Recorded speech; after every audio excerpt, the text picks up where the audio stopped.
Esta es una conversación que tal vez no me convenga, pero como trato de ser honrado con respecto a lo que pienso y a los planteos, bueno, la voy a formular porque me parece importante, me parece parte del trabajo comunicacional, como que no está fuera del mismo, y como lo realizamos con fervor y de ser posible con precisión, me pareció interesante poder charlar, ¿no?, de este asunto.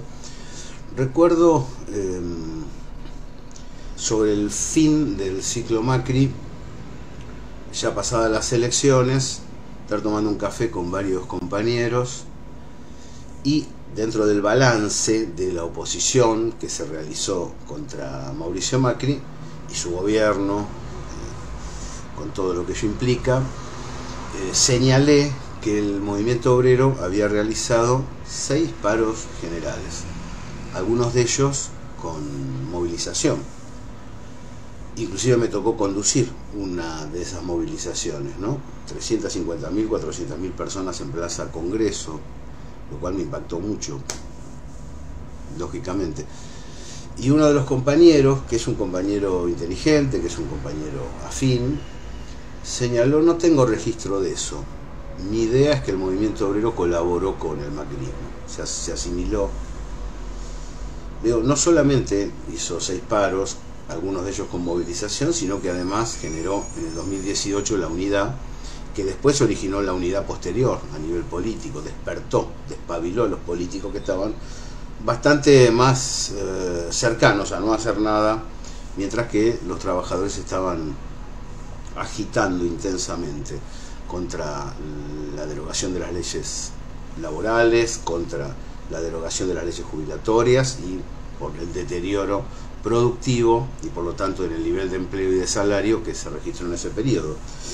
Bueno, el compañero no lo visualizaba como tantos otros, no era una excepción, si no, no lo estaría contando, que en general, si vos hablás hoy con ellos, con muchos tal vez de lo que están observando, te dicen: no, el movimiento obrero colaboró con el macrismo, enseguida se prendió, y tiran nombres que no representan la totalidad ni mucho menos. Y ahí empecé a ver la dispersión informativa que hay desde hace rato, y por otro lado la información a través de redes, focalizando sobre síntesis muy apretadas y titulitos, y además opiniones que pasan por información, ¿no?, en las cuales el concepto de acá nadie hace nada, puesto que aquel que lo dice no se entera, está presente de manera habitual. A esto se suma, o en todo caso se encabalga, el desconocimiento del pasado y del presente. El tema del pasado es muy importante para la elaboración conceptual. Hay una idealización muy fuerte de determinados periodos de la historia argentina, sin que exista un fundamento para esa idealización, sin tomar en cuenta las variables.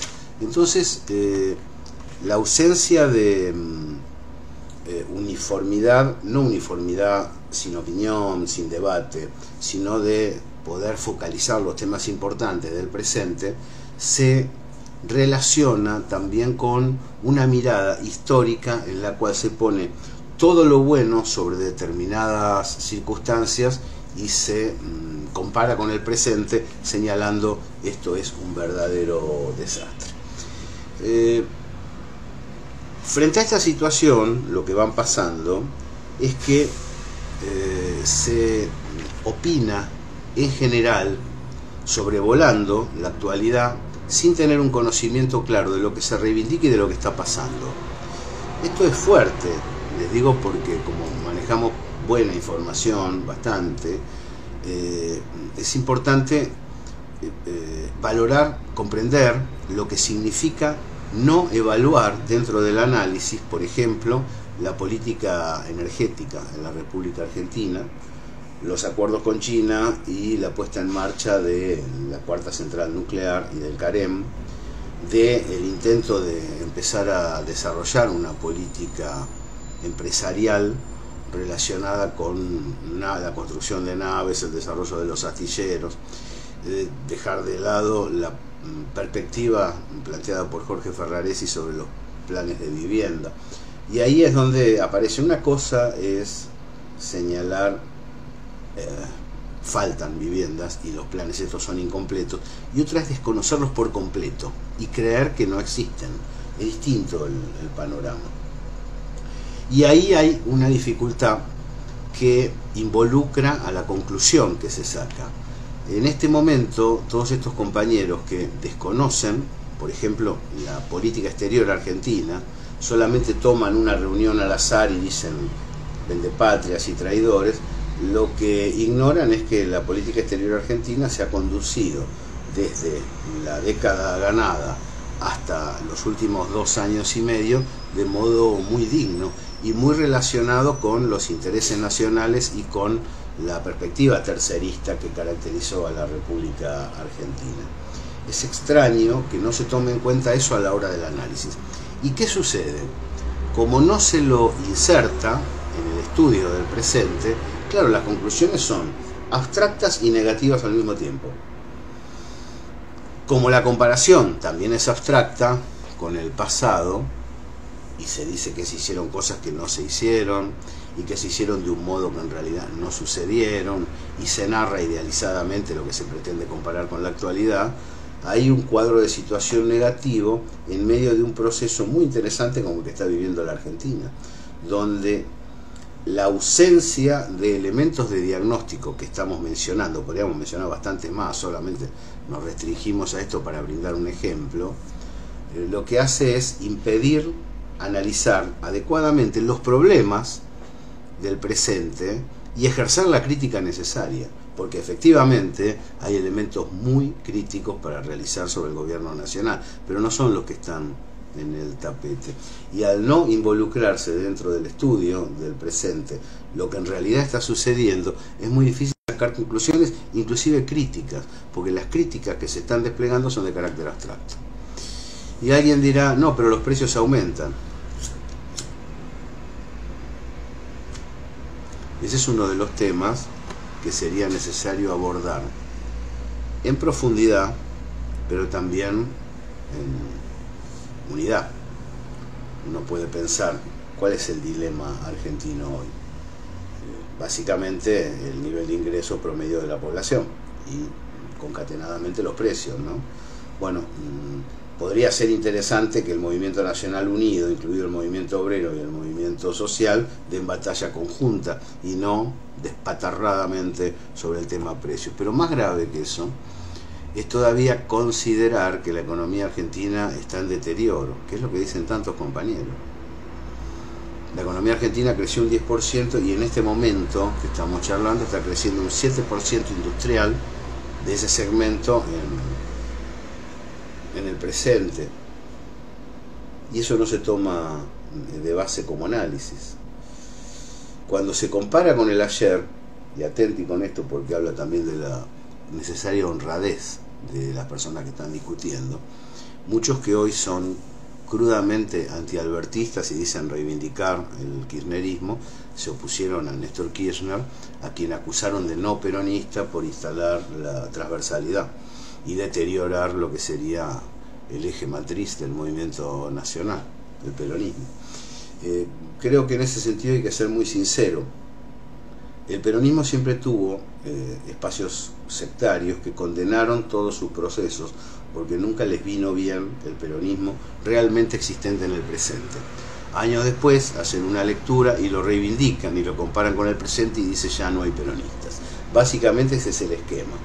Bueno, habría que madurar un poco a la hora de hacer evaluación política, pero sobre todo, porque eso generaría definiciones, antes de las definiciones es necesario tomar información concreta. No corresponde ignorar lo que está haciendo el país en materia energética, es decir, en perspectiva productiva, porque de eso estamos hablando, ni el alineamiento fáctico que ha tomado a nivel internacional y decir eso no existe, simplemente. Yo no me entero de eso, ¿no? Leo tweets y leo titulitos. Ahora, hace varios años atrás, todavía gobernaba Cristina Fernández de Kirchner, nos tocó realizamos con mucha preocupación una editorial señalada Los perros de Pavlov, ¿no? Porque, ¿cuál es el elemento que vale incorporar acá? Además de la falta de análisis con los elementos necesarios para desplegar una posición, para llegar a una conclusión, lo que uno observa es la indignación automática con respecto a tal referente. En aquel momento señalamos que había una acción psicológica sobre la población que conseguía que la imagen de Cristina fuera rechazada ni bien aparecía. Y planteábamos en ese momento realmente preocupaciones importantes, porque cuando aparecía estaba anunciando beneficios para los que estaban escuchando, pero aún los que eran beneficiados, o por la asignación, o por algún incremento, o por algún derecho incorporado, la rechazaban. No la quiero ni escuchar, no.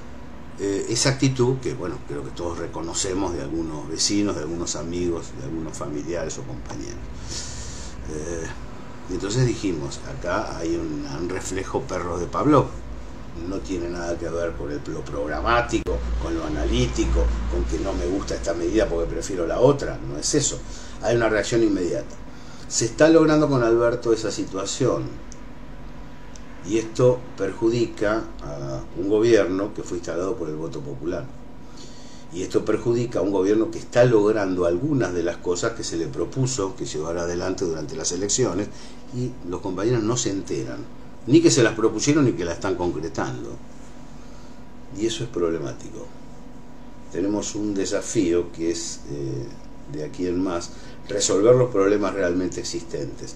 Para resolverlos es necesario adoptar medidas en base a diagnósticos equilibrados y que al mismo tiempo tengan la posibilidad de llevar adelante una política contenedora y que despliegue lo mejor del movimiento nacional hacia el futuro.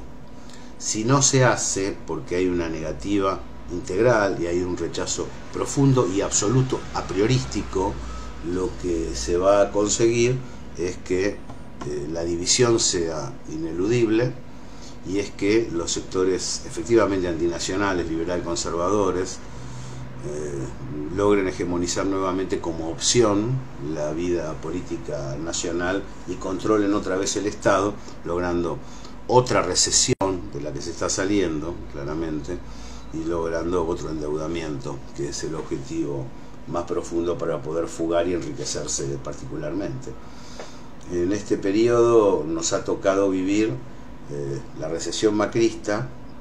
Es muy difícil salir de una recesión, son indicadores muy importantes, muy voluminosos de la economía general, y con posterioridad a la pandemia. El descenso del indicador de desocupación que se logró en este periodo debería ser otro de los elementos que integran el análisis. ¿Por qué no lo integran? ¿Por qué dicen no importa, pero los precios aumentan? ¿Qué clase de debate es ese? Quería charlar con ustedes algunos de estos elementos, hay bastante más, créanme, pero para ser sincero, arrancando desde ya la percepción, expansión, redes y síntesis apretadas e injustas de titulares durante el tramo final del macrismo para derivar en este presente que estamos viviendo, comprender la historia y tratar de insertar los datos adecuados para evaluar este presente. Yo sé que esto genera molestia precisamente porque hay un apriorismo en determinada dirección, pero me pareció honrado poder plantearlo a la hora de decirles: ¿interesa la labor comunicacional que estamos llevando adelante? Bueno, tomen en cuenta los